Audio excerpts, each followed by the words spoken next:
kapatid na Liz? Pinag-aaralan po natin yung mga aral ng bagong tipan. Nung nakaraan po, tungkol sa hanap buhay. Anong hanap buhay ang dapat nating gawin na sang-ayon sa kalooban ng Diyos? Oo, dahil nag-umpisa po ito doon sa pagnanais nating malaman kung paano natin paglilingkuran ng Diyos. Saan tayong kautusan magbabatay. Kasi maraming kautusan na sinusunod ngayon ng mga tao. Ngayon, inilalarawan ko lang sa inyo, mga kapatid, ang tao talagang naghahanap eh. Ako man, nararamdaman ko kayo. Ba't kayo nandito? Siguro hindi dahil sa ano pa man, ano? Maaari, hindi mo naman pwede sabihin kaya kayo nandito dahil masaya rito. Lalo siguro hindi dahil sa pagkain, dahil may kakainin naman kayo sa inyo. Mamamasahi pa nga kayo pagpunta nyo rito eh. Hindi naman yun ang ipinunta nyo rito, alam ko eh. Nararamdaman ko ngayong panahong ito na marami pong tao ang naghahanap. Meron silang mga katanungan sa puso, mga hindi nila masabing mga daing, mga problema sa buhay. Nahanap nila ng kasagutan. At ang nagiging tugon ay ang kawalang hanggan. Yung paniniwalang may Diyos. Kaya lang, ang nakalulungkot na maisip, nagpapahirap ng aking kalooban sa araw at gabi. Maraming tao sa paghahanap nila, hindi nila nasumpungan ang katotohanan. Nadaya sila dahil hindi sila naging masyadong maingat sa kanilang paghahanap. Mayroong mga tao, they have fallen prey to the quackeries of our times. Nalamon sila ng mga kalukuhan sa ating panahon. Marami yung quack ngayon. Hindi lang quack doctors, quack prophets, quack ministers, quack religious groups. Lahat ng quack. Maraming nakakalat ngayon. Ngayon, kung hindi tayo magiging maingat, ngayon nga, mangyayari sa atin. Wala ho tayong kahihinat ng mabuti. Dahil, naawa ako eh. Pero pinapanood ko yung isang tao eh, tatadtarin yung, para maging dapat ka sa Diyos, tatadtarin yung ano mo. Ito. Eh kung Biblia pag-uusapan eh, bawal man ng Diyos yung patadtad mo ito. Pakinggan nyo sa 19 sa aklat ng Levitico. Huwag ninyong kukudlitan ang inyong laman dahil sa namatay, ni huwag ninyong lilimbagan ang inyong laman ng anumang tanda. Ako ang Panginoon. Sabi ng Diyos, huwag niyong kukudlitan ang inyong laman. Ni huwag man ninyong, sabi niya, ni huwag man ninyong lilimbagan dahil sa namatay. Meron kasi mga tao, halimbawa, yung laman niya, isang party nun, parang nawala ng pakiramdam, ano, kinukudlitan yun. At merong mga tao, may paniniwala sa mundo, kagaya ng Hinduism, naniniwala sila, pag may sakit ka, kung minsan kudlitan mo yung laman mo, paduguin mo ng paduguin, gamot daw yon. Paniniwala ng Hindu at Zen. Yan po. Sa Diyos, na nakakaalam ng konstitusyon ng ating katawan, ayaw man pakudlitan o kaya yun eh, palimbagan, yung tato. Naku, ngayon no, usong-uso, tato. Sa mga babae, dito pa nagpapalagay ng tato. Saka dito. Eh sa Biblia ho, bawal yun. Eh tinan mo yung ano ang pangalan nun? Tad-tad nga ba? Tad-tad group dun sa Mindanao. Tatadtarin yung tinatagpa dito. Yung kanilang puno. Ako, kagabi nanonood ako. Ako mag-isa ko, nandun ako sa likod ng sasakyan. Yung mga kasama ko, hindi ko alam kung pinapanood din nila. Pero ako'y napapailing. Sabi ko, matindi. Kawaawa, maraing kababayan. Siguro, kung i-imaginein mo hanggang sa kabila ng ating bansa, doon sa iba pang panig ng mundo, lalo na hong magugulantang ka sa dain ng mga kulto, mga relihiyon, na talagang nahaligaw ng kanilang paniniwala. Yan po ang layo natin. At dito sa panahon ito, kaya po lang ako nagbabibigay ng ilang pananalitang ito para sa mga marami po tayong first-timers at baka hindi nila alam masyado itong ating ginagawa. Kaya parang kung ako'y nag-i-introduce lang sa kanila kung anong ginagawa natin dito. Hindi tayo nagkukulto rito, Wala tayo ritong mga kolorum na mga kung ano-anong mga pinagagagawang meron tawag nila doon yung meron silang binubuong mga sa relihiyon ngayon Kaya nandun sila sa mga bundok minsan Tayo hindi. This congregation is being preached, our faith is being preached on TV, in radio, nakikita po yan. At tayo po'y mayroong pahintulot ng pamahalaan ng bansang Pilipinas na mangaral saan man sulok ng arkipelago. At tayo po ay mayroong declaration of faith sa gobyerno. Wala tayong itinatagong anuman sa gobyerno para magkaroon ng kontrol ang gobyerno sa atin kung sakalin tayo masumpungang manloloko ng ating kapwa-tao. Yun lang ang kainaman nung nakarehistro ang ating pananampalataya sa gobyerno. Merong say ang gobyerno, kung niloloko na miyembro, pwedeng pakialaman. Kagaya ng kolorum na yun sa Mindanao. Biro mo namatay yung miyembro. Bakit namatay? Dahil sa katatagtad ng itak na hemorrhage. Kolorum Ha? Walang juridical personality. Tayo, meron. Ngayon, doon sa ating punto ng pinag-aaralan na sinabi ni kapatid Nalos, nandun tayo sa pag-aaral ng mga batas ng Diyos sa bagong tipan, sa ating panahon. Ano ang mga batas na ating ikapagiging dapat sa Diyos para tayo matanggap ng Diyos? Noong nakaraan ang pinag-aralan natin yung hanap buhay. Paano tayo dapat maghanap buhay? Anong hanap buhay ang ipinahihintulot ng Diyos at anong hanap buhay ang hindi ipinahihintulot ng Diyos sa Kristiyano? Nakita natin noon na ang isang hanap buhay na hindi pwede sa atin ay yung, kubrador ng wedding, o kaya Kristo sa sabong, o kaya balasador ng baraha sa kasino, o kaya yung kwekong. Alam niyo ba yung kwekong? Yung ahente ng babae. Kwekong ang tawag doon. Hindi ho pwedeng hanap buhay din natin yung GRO na sinasabi sa mga club na guest relation officer. Mamayang konti entertainin mo yung guest, ayayin ka sa kwarto, pwede na. Bawal ho sa atin yon.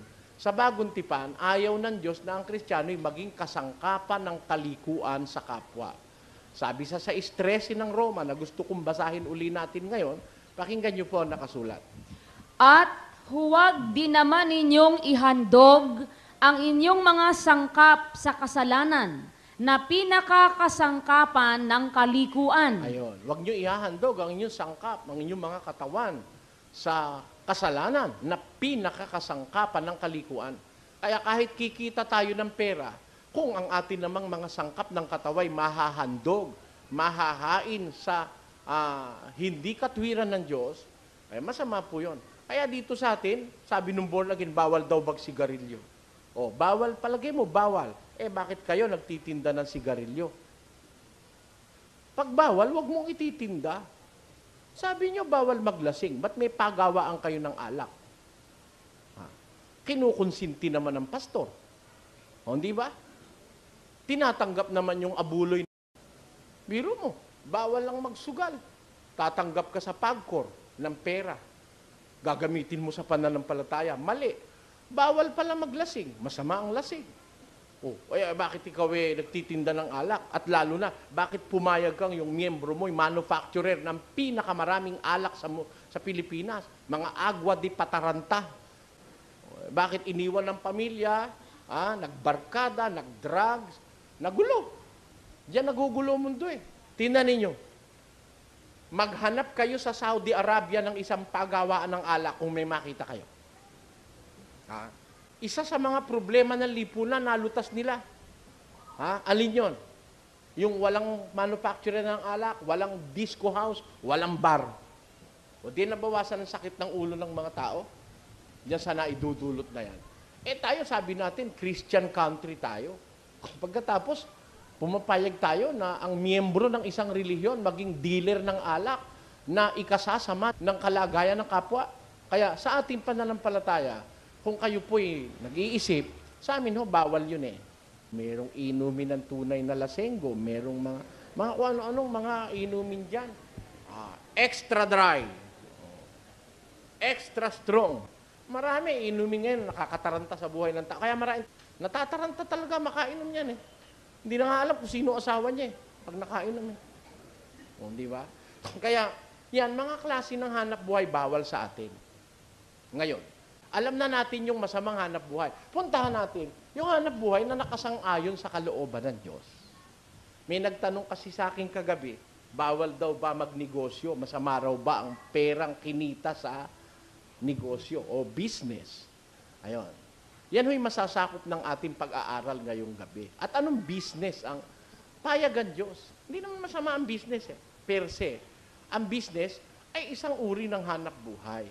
Isang uri ng profesyon. Pag ikaw ay businessman. Di ba? Ngayon, pero ang masama, anong klaseng business? Baka monkey business. Ano ba business mo?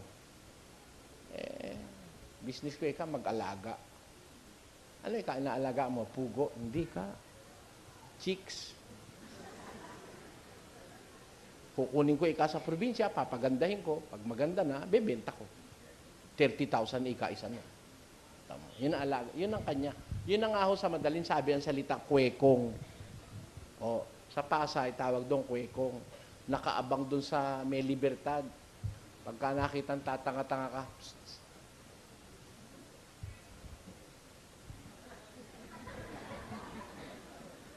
Paglapit mo, gusto mo babae? Ha? Wala ka malay. Ano babae? Babae. Ano gusto mo? Morena, maputi, mataba, payat. Ay, pag wala kang malay, mamimili ka na. Halika papasok ka doon sa iskanita. Bibigyan mo siyang 500. Okay na yun. Tanyo. Pangyayari yon sa ating sosyedad. Ginagawa ng mga tao ngayon yun. And I have to be informed. I have to be well informed about what is happening all around us. Kasi hindi natin effectively maia-apply yung salita ng Diyos sa ating pamumuhay kung di tayo ang nakakaalam ng mga ganyan. Sa Angeles, doon sa may Angeles, doon sa area ron. Minsan nagtaka ko ron Nasa area kami. Naglalakad kami papunta doon sa may... meron ko kaming pagpupulong nun sa tapat ng Angeles University. Madaan kami doon sa area, sabi nung isang ron, psst, psst. Tapos, "Hoy, yata ako tinatawag nun Kilala mo ba yon?" Sabi ko doon sa kasama ko. "Hindi ka, caller yan." "Anong caller? May sasakyan ba ako diyang biyahe?" "Hindi ka, caller yan." "Anong caller?" Caller ng mga lalaki yan." "Bakit?" "May mga customer doon sa loob." Meron mga may mga binibenta ron. "Ano ka ako binibenta ron?" Wala akong malay. Pala babae binibenta noon. Doon sa area, sa Angeles. Kaya pala doon sa lugar ang lansa-lansa. Pag nadadaan ka ron, malansa. Doon pala yung, hindi ka pa matapos. Dali-dalian mo't may kasunod na. Sabi ko, ganun pala ka ako doon, Tapos pagkatapos daw, mga bandang 2:00 na madaling araw, mag-uusap na yung mga nagbenta. Nagbenta ng karning may tawag sa Kapampangan, pindang Parang tosino. Nakailang ka 6 lang. Mahina. Ang pangit. Ang ganda nga. Sabi ng iba, kasi hirap ng buhay ngayon, kaya nasadla kami sa ganitong hanap buhay. Hindi totoo yun. Hindi totoo yun. Hindi sapat na dahilan ng kahirapan para magsalaula ka sa buhay mo. Hindi sapat na dahilan yun. Maliban na lang, if you are forced to, prostitution. Hindi ko ako kontra ron. Bawa, napilitan ka. Merong nagpilit na ikaw ay mapaganon. Pero sa sarili mo, kung ayaw mo lang mapagod, ganun ang hanap buhay mo, pangit. Magkakalat ka ng virus niyan, ng AIDS virus. Lalo na kung ginawa mo hanap buhay yan, nagbebenta ka ng laman, napakasama niyan. Kaya alamin natin ngayon sa Biblia, sa pagpapatuloy ito nung ating nakaraan, alin ang hanap buhay na marapat sa Diyos? Aling hanap buhay ang habang ginagawa mo, nakakalugod ka sa Diyos? Kasi, alam nyo, para tayo makalugod sa Diyos, dapat gawin natin yung kanyang kagustuhan Yun bang kung tawagin sa Tagalog na marami, kalooban ng Diyos. Yun, para maintindihan mabuti, kagustuhan ng Diyos yun. Thy will be done on earth as it is in heaven. Sundin ang loob mo kung paano sa langit, gayon din sa lupa. Kung tayo maghahanap buhay, Anong klase ng hanap buhay ang minamarapat ng Diyos para sa atin? Oh. Naitanong na ba natin sa atin sarili, ito kayang hanap buhay ko, 5-6. Tama kaya ito? Lalapit yung tao, gipit na gipit. Mare, pagbigyan mo naman ako ngayon, gipit na gipit lang ako, Mare. Puputulan kami ng ilaw, wala akong kapera-pera. Payag ka ba, 10%? Dati 5 lang, Mare. Kung ayaw mo, iwan mo. Hindi ko naman pinipilit yung pera ko sa'yo. Basta kung gusto mo, Gis, take it or leave it. Mare, 2 linggo lang naman Basta Gis. Naku po, yung 1,000 2 linggo lang 10% ipapatubo. Di, magkano sa buwan yun? Di 20%. Magkano sa taon yun? 240%. Samantalang sa bangko, sa 6% lang isang taon sa savings deposit. Baka 5 lang Oh. Timo, maraming matatakaw na gano'n. Yung bang hanap buhay na yun, tama. Masama ba namang magpatubo? Baka naman pagkamalan nyo ko, bakit Mr. Soriano, masama bang magpatubo? Una, sasagutin ko na kayo, hindi masamang magpatubo. Pero paano pagpapatubo? Di tanungin natin sa Diyos. O, payag ho kayong ganon? Yan, hindi naman lahat ng dadaluhan yung Bible study, puro na lang taas ng kamay. Tinatanggap mo na ba si Jesus? Ganon lang Hallelujah, praise the Lord. Magtanong tayo muna sa Diyos. Baka yung hanap buhay natin hindi tama, mag-aabuloy ka, hanap buhay mo mali. Iyon na lang yung abuloy mo. Yung mga pastor ng demonyo Ano ba pakialam nila kung ano hanap buhay mo? Kahit na ikaw prostitute, basta pag kumita ka, magbigay ka na ikapo, ligtas ka. Yan. Ang kanilang paniniwala. Doon sa Biblia po, hindi ganon. Tignan ho natin sa Biblia. Alamin natin sa kasulatan. Tanungin natin ng Diyos sa Biblia. Alin yung mga hanap buhay na marapat sa kanyang paningin. Umpisahan na po natin. Unang-una, mayroon hong iba't ibang klase ng hanap buhay sa Biblia. Ang pinakamasama na magagawa ng tao ay mabuhay ng walang hanap buhay. Payag kayo. O baka hindi nyo ako nasasakyan agad. Ang napakasama sa tao, nabubuhay ng walang hanap buhay. Maaari nyo tanong, paano naman Mr. Soriano yung nangyari? Nabubuhay ng walang hanap buhay. Pakinggan nyo sa 2 Tesalonica. Sa Kapitulo 3, mayroong ganitong pangungusap si Apostol Pablo. Pakinggan nyo. Ewan ko kung tinuro ng pastor nyo to, pero ako po tuturo ko sa inyo. Para tayo, huwag mapahamak. Maging maalam tayo sa kalooban ng Diyos. Ito po ang sinasabi sa talatang ito. Sa Kapitulo 3 at versikulo 11, mayroong ganitong sinasabi. Sapagkat aming nababalitaan ang ilan sa inyo na nagsisilakad ng walang kaayusan. Tanyo lumalakad sila walang kaayusan. Parang lakad ng lasing.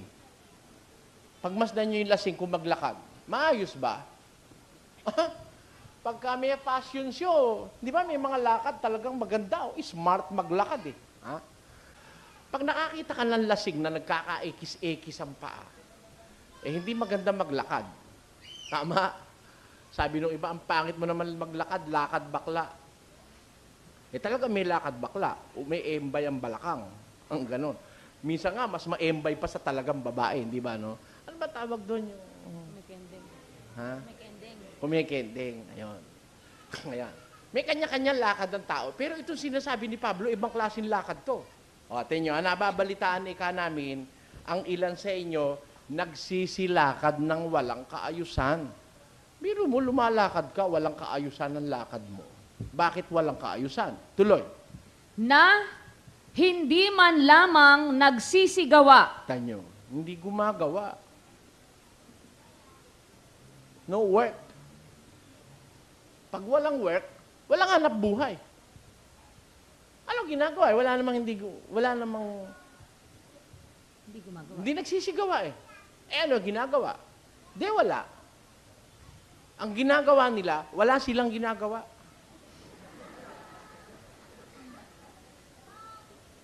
Di ba? They are doing nothing. Oh. Di ba?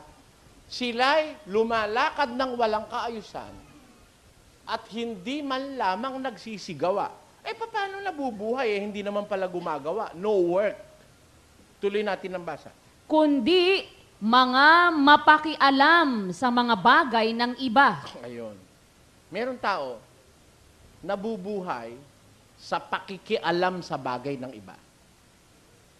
Yung hindi kanya, doon siya dumara, doon siya nakakaraos. Nakakita na ho kayo ng malaking puno ng mangga na nakahapay? Siguro marami sa atin nakakita na. Nakakita na kayo ng dapo. Dapo, doon sa malaking puno ng mangga. Nakakita na ho kayo ng kabuti. Yan ay mga parasite. Nabubuhay sa katas ng iba. Merong ganyan hong klase ng mga halaman. Yung dapo, nabubuhay siya sa sustansyang nasisip-sip niya mula sa katawan ng puno na kanyang dinapuan. Ang tawag po sa karaniwang pangungusap noon, orchids. Yang mga orchids, isang uri ng halamang dapo na nabubuhay doon sa katas at sustansya ng kanyang dinapuan, yung host tree. Doon siya nabubuhay. Gayon din naman yung kabuti. Nabubuhay siya doon sa katas ng iba. Ganon. Parang linta. Kakita na kay linta. Nakagat na ho ba kayo ng linta? Nakakadiri yun eh. Yun, naninipsip ng dugo ng may dugo. Kaya lang siya tataba, pag nasipsip niya yung dugo ng may dugo. Maaaring dugo ng kalabaw, dugo ng baka, o dugo ng taong tatanga-tanga. Tumataba siya. Ano po ang ibig kong sabihin sa sinasabi kong ito? Merong ganitong pangyayaring nasaksihan ng mga apostol ng una sa kanilang pakikitungo sa maraming mga tao. Sabi nila, meron kaming nakitang mga tao, nababalitaan, na lumalakad sila walang kaayusan at hindi man lang nagsisigawa, kundi mapakialam sa mga bagay ng iba. O ano ngayon ang sabi niya? Tuloy natin. Sa mga gayon nga ay aming iniuutos at ipinamamanhik sa Panginoong Hesukristo na sila'y magsigawang may katahimikan at magsikain ng kanilang sariling tinapay. Kita nyo, masama pala yung kakain ka, tinapay ng iba kakainin mo.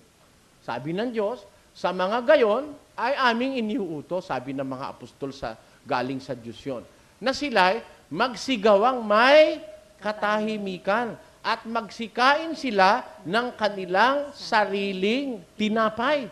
Tanyo, dapat pala tayo, ang hanap buhay natin, yung makakakain tayo ng sarili nating tinapay. Hindi galing sa pinagpaguran ng iba.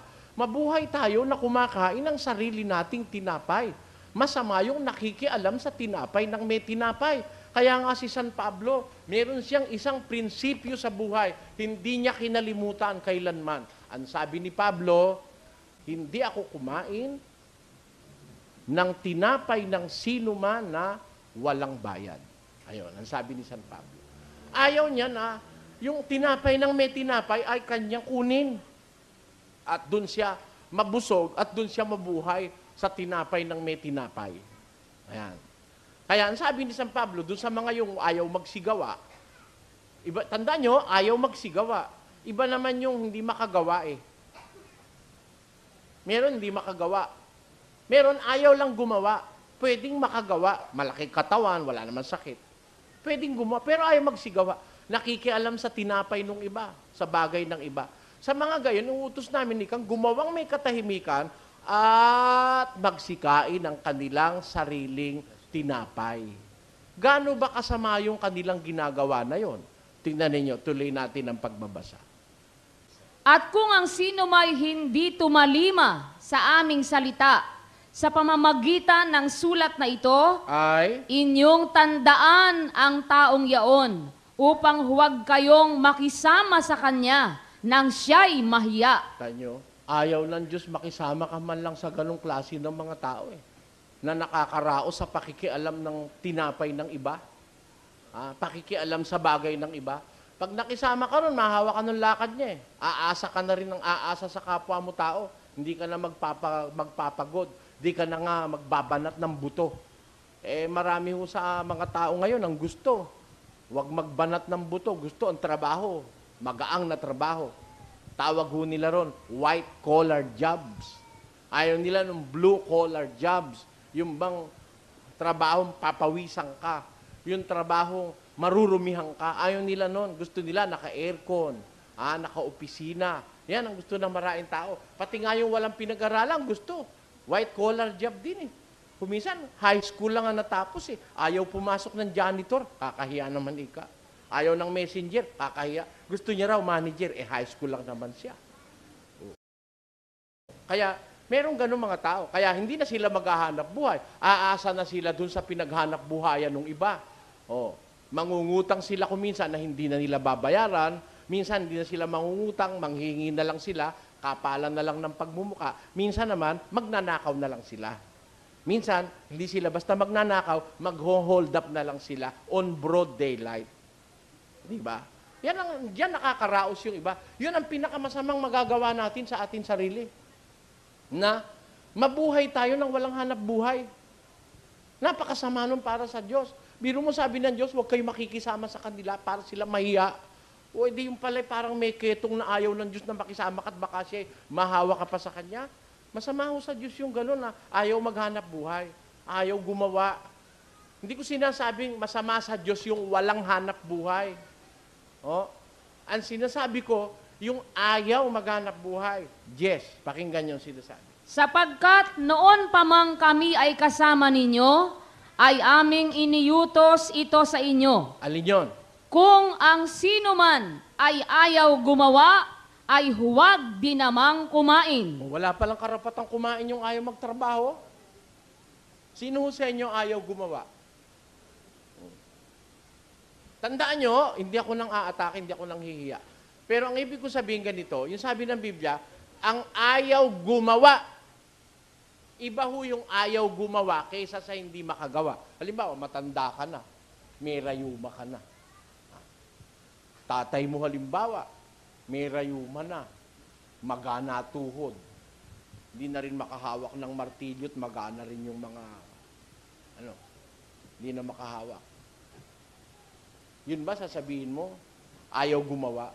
Maaari, kaya lang hindi siya makagawa dahil meron siyang nararamdaman. Iba yung ayaw gumawa kaysa sa hindi makagawa. Sana po magkaintindihan tayo. Ang sinasabi sa Bibliang, huwag kumain, walang karapatang kumain. Yung ayaw gumawa, huwag kumain. Tamo, ang Diyos mapagmahal talaga. Sabi mo, ang lupit naman ng Diyos kung ayaw gumawa, huwag kumain. Oo, may lakas ka, halimbawa, wala kang sakit, ayaw mong gumawa, huwag kang kumain. Pabor sa'yo. Dahil kung makakagawa ka, malakas ka, wala kang sakit, kain ka ng kain, ayaw kang gumawa, dadating ang araw, hindi ka na nga makakagawa. Maninigas ka na. Maaalta presyon ka, mapaparalitiko ka. Dahil lamon ka ng lamon, hindi nalalabas yung pawis mo, hindi nagagamit yung enerhiya mo, magkakaroon ng clog ang mga ugat mo sa tinatawag na kolesterol. Yung bad cholesterol. Hindi ka gumagawa, lagi ka na lang nakahiga, papalaki ka ng tiyan, ay magkakaroon ka ng maraming sakit niyan. Kaya, para pagmamahal sa'yo ng Diyos, kung ayaw mong gumawa, makakagawa ka naman, huwag kang kumain. Sino sa inyo ang ay gumawa? Sabi ng Diyos, huwag kang kumain. Gusto mong kumain? Gumawa ka. Ang nagbibigay sa'yo ng karapatang kumain, alin? Pakinggan nyo sa Henesis, merong ganitong pangungusap ang Diyos sa banal na kasulatan. Basa tayo. Sa pawis ng iyong mukha ay kakain ka ng tinapay, hanggang sa ikaw ay mauwi sa lupa, sapagkat diyan ka kinuha, sapagkat ikaw ay alabok, at sa alabok ka uuwi. Ano ang magandang formula ng Diyos sa buhay? Sa pawis ng mukha mo, manggagaling ang iyong kakanin. Therefore, hindi masamang kumain, pero kailangan pagpawisan. Kailangan pagpaguran ng kakainin. Kasi Kung kain ka ng kain, di ka naman napapagod, mapapasama rin ang katawan mo. Maraming mga sakit na dadapo sa'yo. Biro mo, kain ka lang ng kain. Pero alam mo, kahit kumain ka ng kumain, kung trabaho ka naman ng trabaho, may karapatan ka, di ka magkakasakit. Tingnan ninyo yung labandera. Labandera ko, tunay ka kung umibig, ang batsyat palo-palo, ang siyang laging kapiling. Tapos mamaya konti, meron pang bahagi ng kanta, lumalakas ang katawan sa paghanap ng pera. O, tanyo, di ba? Eh, biro mo, wala namang katigil ng kakukusot yun. Tapos palo-palo. Ha? Ngayon, bababad mo na lang, hindi na problema. Eh, nung araw, magkukula ka pa. Tapos, mag-army roll ka pa yung araw. Nako, alam nyo, mamalansya nung araw, malaking trabaho yon. Yung araw, yung mga pantalong ko nung ako'y nag-aaral sa high school, yung kulay puti, na diilo. Nako, yun ho, yung pagka nalaban mo na yon, yun ikukula mo, mga ilan laba yon. Pagkatapos pag nalaban ay tutubog mo sa almirol, ha? Tapos paplansyahin mo na yung halos makakahiwa yung piston. Mahirap ang labandera, kala nyo, ganon. Kumain man ang kumain yun, hindi maaalta presyon yun. Kasi talagang pinapawisan yung mga trabahador, naghahalo na simyento, naghuhukay sa kalye, kumain man yun, may karapatang kumain yun Ha? Pinagpawisan nila yung kanilang kinakain. At pag ang pag-uusap health o kalusugan, makikita mo, mas lalo kang malusog habang ikaw pagod. Alam niyo yung hindi malusog, yung kagaya ko. Ang pagod na pagod sa akin, ito. Yun ho, pagod na pagod. Kuminsan, hindi ka na makatulog dahil sabi nung apo ko, kung ba't ba ganun? Yung apo ko, 7 taon. Tinuruan kami ni ma'am ng kanta. Paa, tuhod, balikat ulo, paa, tuhod, balikat ulo, paa, tuhod, balikat ulo, la la la la la la la la. Di, tapos na kami ko. Nasa bahay na ako. Kumakain ako, sinusubuan ako ni Nanang. Sabi nung isip ko, paa, tuhod, balikat ulo. At ayaw tumigil nung isip ko, kumakanta pa rin. Sabi ko, nararanasan na rin pala nung apo ko yun. Ako ganun din. Gusto ko lang matulog. I want to rest. Pero, may pagkakataong may umuukil-kil sa isip mo, ayaw siyang magpahinga. Naranasan nyo na ho yun. Kaya kung minsan, ang end nun, mental fatigue. Galing lang ho ako sa doktor ngayon. Meron ako ritong, tawag doon, yung gastritis. Masyado ka kasi maraming iniisip. Brother, sabi ni Dr. Ching, tin mo kayang katawan mo, pinapabayaan mo. May manas ho ako sa pae. Hanggang binti. Magpahinga ka, umuwi ka na ngayon, matulog ka maaga, bibigyan ka ng pampatulog. Paano kung matutulog ako? Di yung nag-aantay na tao sa akin. Sabi ko na sa'yo hindi mauubos ang taong naghihintay sa'yo, pero ikaw mauubos ka na, sabi niya. Pinipilit ako magpahinga na maaga. Paano ngayon? Di maghihintay ka ako yung mga tao dun sa preschool. Meron kaming Bible exposition, Doc. Yan ang sinasabi ko sa'yo. Sabi niya, magkaroon ka ng panahon sa sarili mo. Sabi mo sa kanila, may appointment ka. Anong appointment? May appointment ka sa sarili mo. Sabi ni Doktor. Sometimes you have to have an appointment with yourself, sabi niya. Hindi ko naman magawa yun. Kaya mahirap yung hindi nagtatrabaho, walang exercise. Marami kang mararamdamang sakit ng katawan. Minsan, tataasan ka ng presyon. Kagaya kanina, mataas yung presyon ko. Ganun ho Kaya ako naniniwala sa Diyos, tama talaga Anong sabi ng Diyos na tama? Ayun, kung kakain ka, manggaling sa iyong pinagpawisan. Hindi baling kumain ng tao, basta't pinapawisan siya. Napapagod siya nang gagaling sa marangal na hanap buhay. Ang masama, yun lang kain ng kain, ayaw namang magtrabaho. At ang lalo namang masama, yung kain ng kain, ang kinakain hindi kanya, inaagawan niya yung ibang bibig. Bakit? Swapang siya, ayaw niya magtrabaho, pinakikialaman niya yung bagay ng iba. Sabi ni Pablo, sa mga gayon, huwag kayong makikisama. Tanyo, kaya yung Kristyanismo, yan ang pinaka-popular na relihiyon daw sa mundo. Pero yan ang pinaka-least understood religion in the world. Yan ang pinaka-hindi naiintindihan. Actually, the best religion and the only true religion in this world is Christianity. But it is the one religion that is not fully understood by men mula nang ito'y maitatag sa ibabaw ng lupa. Maraming nagsasabing Kristiyano, tanungin mo hanap buhay. Tanungin mo ang paraan ng pamumuhay. Hindi sila talaga Kristiyano. Sa Kristyanismo ho, gusto mong maghanap buhay na marangal? Okay. Hindi masama hanap buhay. Magnegosyo ka? Okay din. Kaya lang, ang sabi sa Biblia, kakain ka sarili mong tinapay. Yun talagang sayo. Hindi mo inagaw kahit kanino. Ha? Walang na-deprive na labi. Wala kang naapi. Oh, hindi mo sinamsam sa pamamagitan ng sugal. Oh, hindi mo inagawan yung labi ng may labi, yung anak ng may anak na naghihintay ng sweldo ng tatay niya. Hindi mo inagawan yon. Hindi mo inagawan yung ibang pamilya na ikaw ay umalembong ka ng umalembong, makaraos ka lang, para sweldo ng lalaki bibigay sa asawa ay sa'yo napunta. Yan ang masamang hanap buhay. Sana maintindihan niyo ho ako. Palagi ko naintindihan niyo naman ako eh.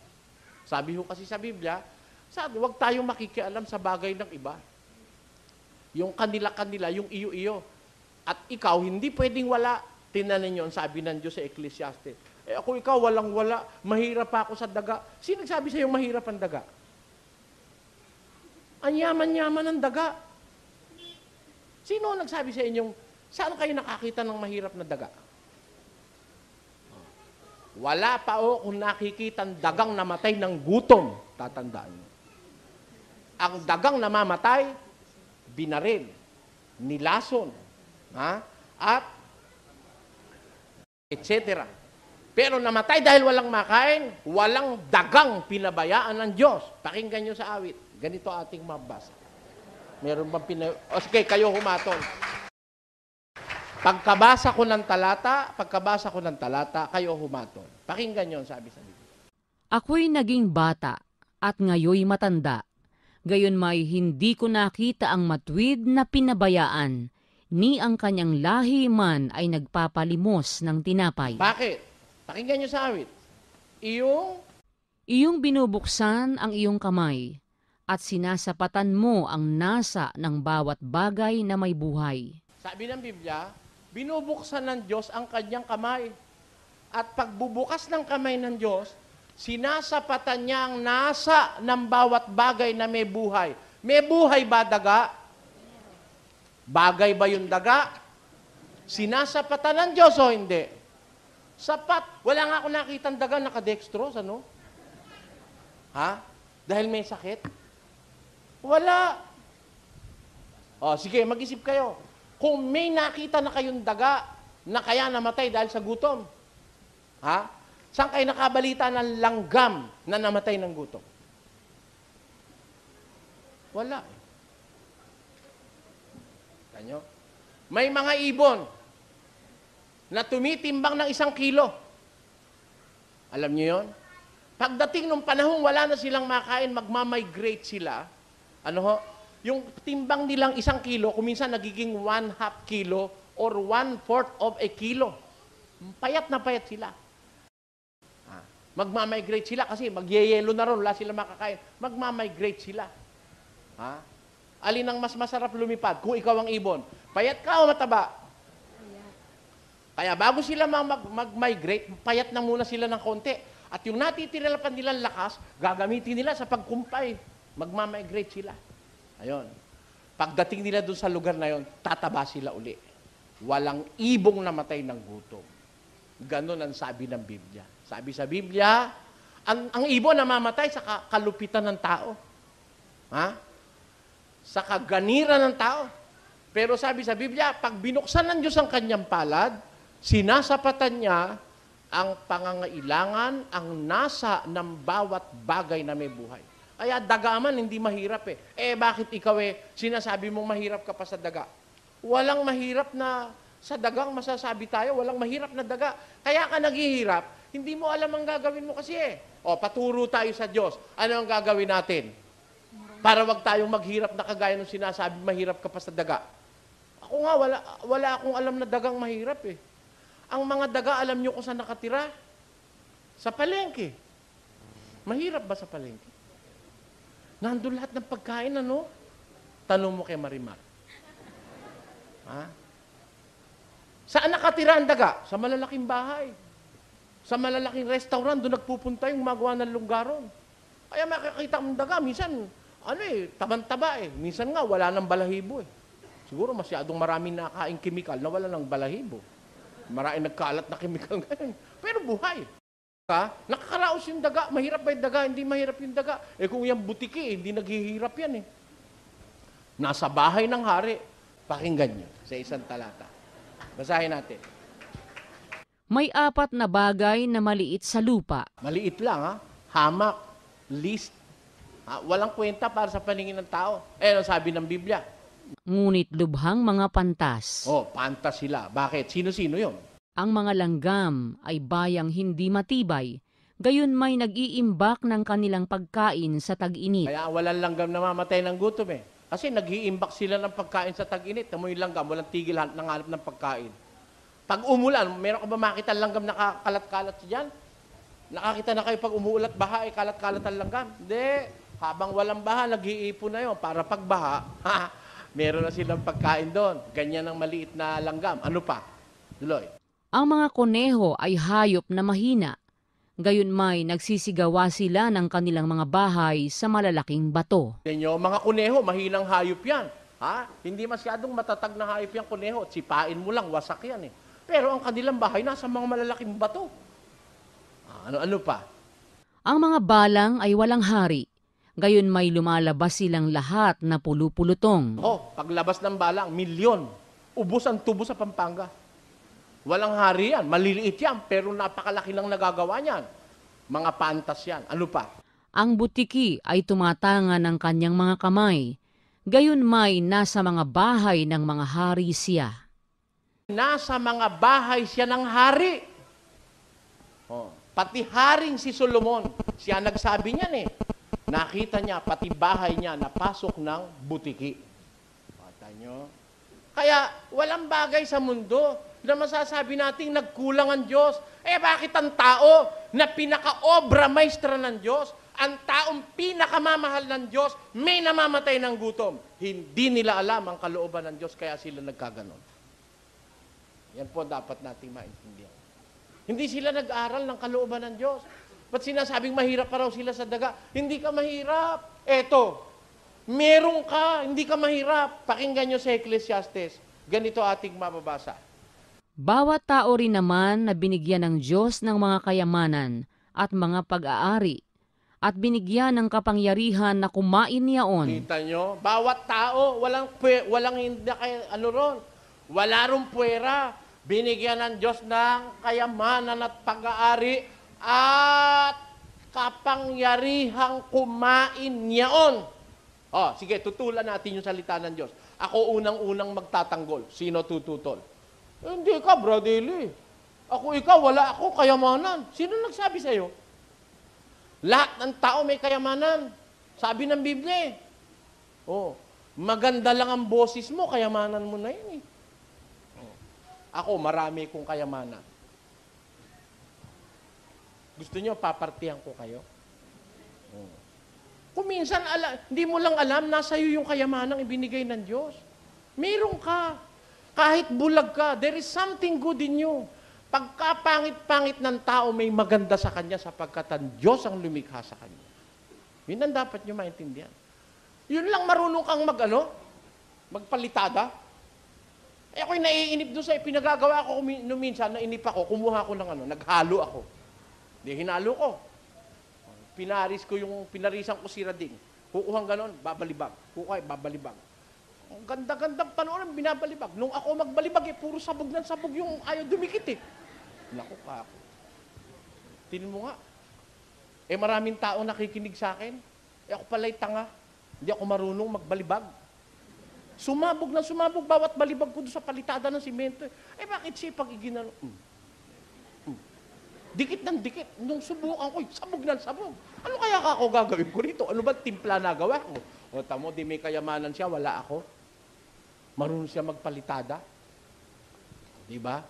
Kayamanan ba yun o hindi? Dahil doon, nabubuhay yung kantero ko eh. 14 na taong ko ng kantero.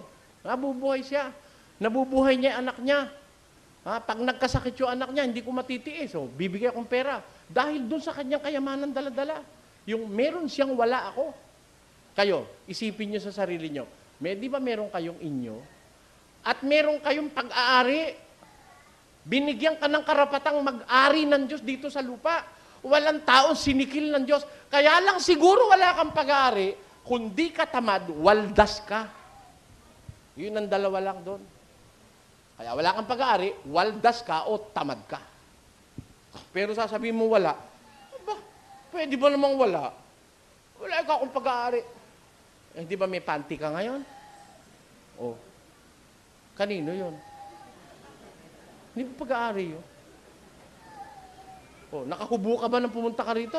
Hindi naman kahit tsinelas na parehong kaliwa, meron ka meron. Makakaraos ka. Huwag ka maiinggit kung parehong kaliwa tsinelas mo.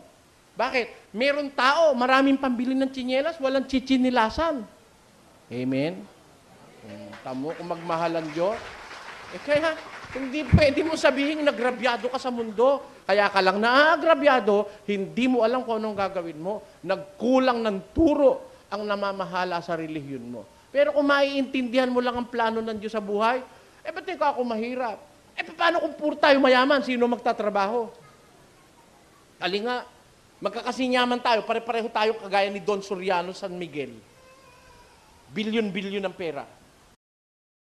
Kailangan umakyat doon, maglalagay ng nung kuryente. Nung inilalagayan niya, ako natatakot Baka ako mahulog mabali ang leeg nung... ako ba maglalagay doon? Hindi ko kaya yon. May maglalagay, payat siya. Meron payat siya. Alam niyo kung ba't payat? Mahirap siya. Wala siyang maraming makain. Hindi payat. Homo payat. Kahit umakyat doon, parang butiki lang. Hindi man lang umaalog yun dahil payat siya. Dahil sa kapayatan niya na yun, kumikita siya. Ngayon, halimbawa, si Don Soriano, papanikin mo ron. Hindi ho akong Don Soriano, yung lolo ko, yung may-ari ng San Miguel Brewery. Papanikin mo nga kung pumanik yun? Sige, uupahan kita, 5,000. Ano 5,000? Aanin ko 5,000 mo, marami rin ako niyan. Nagbara yung kasilyas mo, tatawag ka ng tubero. Sana. May bara yung kasilyas ko Tatawag ka tubero. Puro mayaman ng tao. Sino magpipresent ng tubero sa'yo? Halinga, ba't ako magkakalkal ng tae mo? Pareho lang naman tayo may milyon-milyon. Bakit ko kinakalkal ang tae ng may tae kung tubero ko? Dahil may pera ka, ako wala. Para mapunta sa akin yung pera mo na kailangan akong magtrabaho. Kaya laglagay ang Diyos ng mahirap. Dahil kung puro tayo mayaman, walang magtatrabaho. Naintindihan nyo ba yun? Akala nung iba, pag mahirap siya, agrabyado na siya. No, hindi. Maraming bentahe pagiging mahirap. Mahirap ka, hindi mo kailangan ng security guard. Tama? Matulog ka sa tabi ng... Yung mahihirap doon sa Muñoz, punta kayo sa Muñoz mamaya, pagkatapos natin dito, maglakad kayo hanggang Muñoz. Sa tapat nung donut, may matutulog ng mga bata ron. Kikidnapin ba yun? Kikidnapin yun? Palagay nyo, iinteresin yun? Walang habong yun. Nauulanan yun pag umulan. Nalilipasan ng gutom yun. Pero mahal ng Diyos ang mga batang yon. Bakit? Natutulog yon ng walang security guard pero hindi naaano. Yung anak ng mayamang nandun sa mansyon, may security guard na inaabangan sa eskwela. Alin ang mas mabuti? Mas mabuti na yun. Meron ka ng poultry. Hindi ka naman makakain ng manok. Alin ang gusto mo? Mahirap ka, wala kang manok kahit ano. Pero pag may manok naman, mauubos mo isang buo. Pati balat. Balat. Alam nyo kasi, yung mga may alta presyon, may mga sakit sa puso, bawal kumain ng balat ng manok. Kung alin pa yung pinakamasarap sa manok, yung paaalisin. Mas gusto ko na, wala akong poultry. Pero pag may manok naman, makakain ko pati balat. Pagka sinisipag-sipak, pati yung buto, ngunguyain ko pa. Walang bawal. Mahirap ka mayaman. May poultry, hindi makakain ng manok. May piggery, hindi makakain ng baboy. May ice cream factory, hindi makakain ng ice cream. Bakit? May diabetes. Ayan. O, sino agrabyado? Agrabyado ba mahirap? De, wala kang ice cream factory. Pero pag nakatsyempo ka sa isang birthday, isang galon man ang ubusin mo, wala kang alalanin. Sige, lamon ng lamon. Ang sarap kainin ng ice cream kung wala kang diabetes. O, nakita nyo na kung paano nagmamahalan Diyos sa atin. Kaya lang di natin alam kung anong gagawin natin sa buhay. Sabi ng Diyos, bawat tao may kayamanan, may pag-aari at binigyan ng kapangyarihan ng Diyos na kumain niyaon. O, kailan mo masasabi na iyo yon? Kailan mo masasabing iyo yon? Sabi ng Diyos, gumawa ka sa iyong kamay. Pakinggan nyo, sa isang talata ng Efeso, pwede mo naman sabihin talagang iyo yun eh. Akin yun. Akin ito. Akin, pag sinabi ko ito, it is lawfully. Akin ito. It is faithfully spoken. Akin ito. Bakit? Talagang akin eh. Hindi ko ninakaw, hindi ko inagrabyado sa iba, hindi ko inagaw sa iba, hindi ko pinahirapan ng iba, hindi ko pinaluha ang iba dahil akin talaga ito. May kapangyarihan ba ako sa akin? Meron. O, pakinggan nyo, paano nagiging iyo? Basa. Ang nagnanakaw ay huwag nang magnakaw pa, bagkus magpagal, na igawa ang kanyang mga kamay ng mabubuting bagay upang siya'y may maibigay sa nangangailangan. Tanyo, kaya yung ating kayamanan, sabi ng Diyos, yung nagnanakaw, wag na magnakaw pa. Bagkus igawa ang kanyang kamay ng mabubuting bagay para siya'y may maibigay sa nangangailangan. Tanyo, pag ikaw masipag, gumagawa ka, mabuti ang ginagawa mo, naghanap buhay mo mabuti, may maibibigay ka pa sa pangangailangan ng kapwa. Hindi naman kasi sapat sa mundo na ikaw lang ang meron eh. Na ikaw pasasa, na ikaw busog na busog, bundat na bundat, and you are not sharing it to others. Tingnan ninyo ang aral ng Diyos. Yung magnanakaw, huwag ka na magnakaw. Gumawa ka ng mabuti ng iyong kamay, upang may maibigay ka sa nangangailangan. Tingnan mo, ang utos ng Diyos, magbibigay ka pa. Hindi ka lang makakaraos, hindi ka lang magkakaroon ng sarili, makapagbibigay ka pa sa ibang nangangailangan. Yan ang kalooban ng Diyos sa atin. Yan ang sinasabi ng Biblia. Atan nyo, di meron ka, alin yung meron ka? Halimbawa, ganito.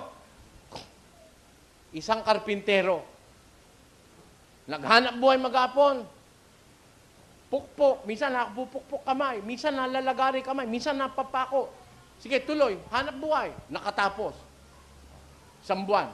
Sinwelduhan. Hawak mo sweldo. Kanino yon? Iyo yun. Yung iyo yun. Miski Diyos, hindi aangkinin nyo ng Diyos. Iyo yun. Naghanap buhay ka eh. Pero, paano mo naging iyo? Hindi mo kinuha sa masamang paraan.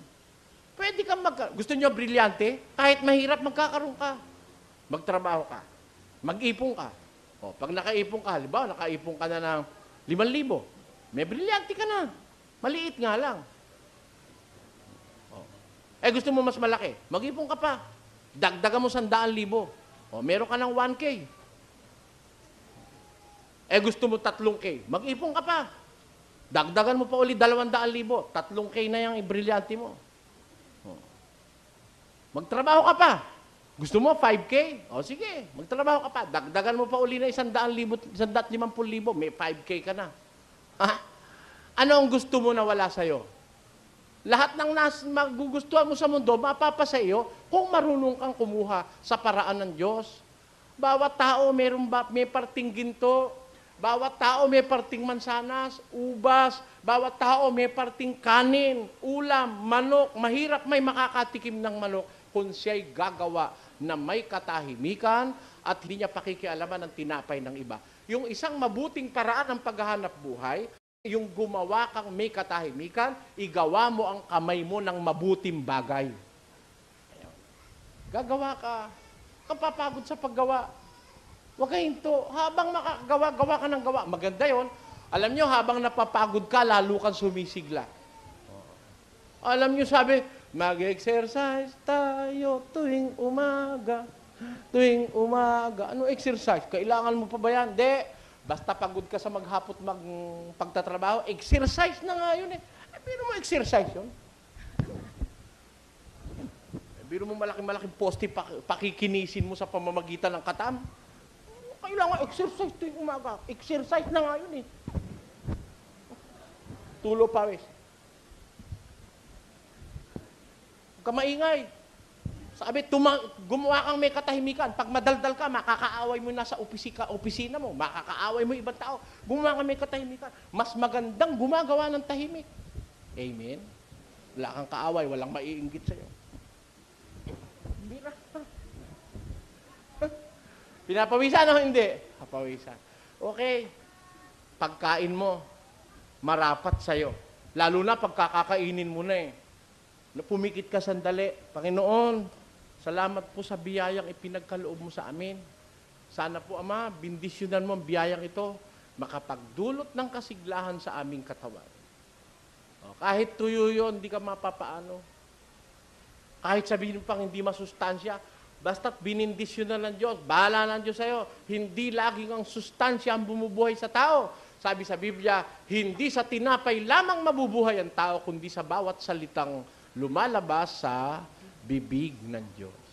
Kung meron kang pananalig sa Diyos, kahit mahirap ka lang, makakaraos ka lang matiwasay, walang security guard, ang bahay mo, anong kanda-kandado, biyaan mo siyang bukas. Oh, sarap. Panoorin niyo mahirap na tulog. Kaya ako, pag ako hindi makatulog sa gabi, lilipat-lipat ako doon sa mga, lalabas ako doon sa aking tinitirhan. Makita ko yung mga katulong ko sa araw-araw, mga pagod sila, naghihilik doon. Minsan maraing lamok. Tulog pa rin. Anong lamok-lamok? Bayaan mo siya, magsawa ka rin.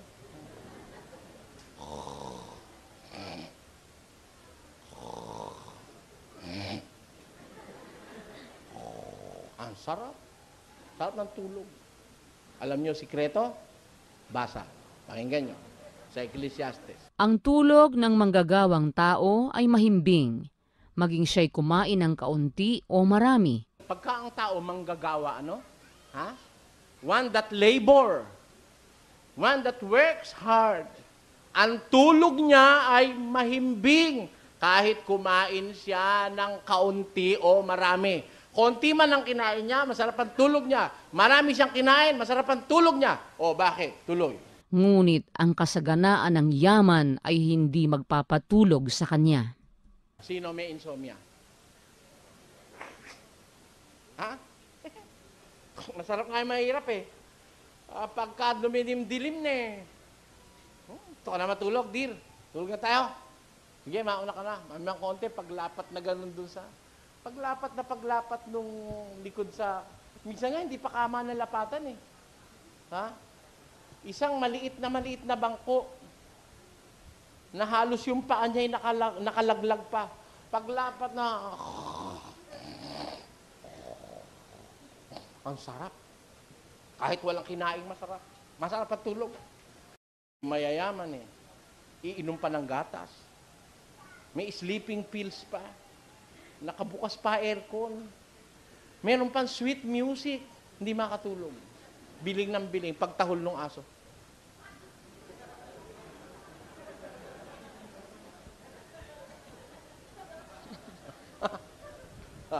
Kanyo. Yan ang sikreto ng buhay.